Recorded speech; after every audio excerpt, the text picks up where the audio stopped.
This week is National Paramedic Services Week.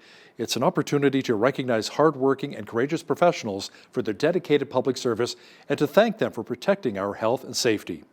In this next story, BCN's Naveen spoke with a local retired paramedic and heard some unsettling stories. Since the early age of 8, Charissa Clam knew she wanted to become a paramedic, and her dreams came true in 2008 when she started with Calgary EMS.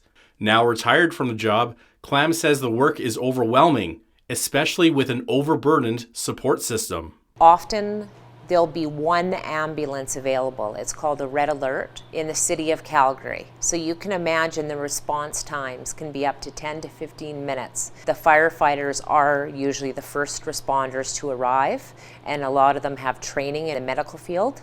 However, the fatigue of call to call, barely even getting to eat or have bio breaks, being pushed and pushed and pushed. Clam recommends that if you do see an EMS worker, you should give them a big hug. She says the job is rewarding, but takes a huge mental toll. Post-traumatic stress disorder is not uncommon amongst EMS personnel. The good thing about the job is that you do get to save lives, but however, you also lose lives on the job.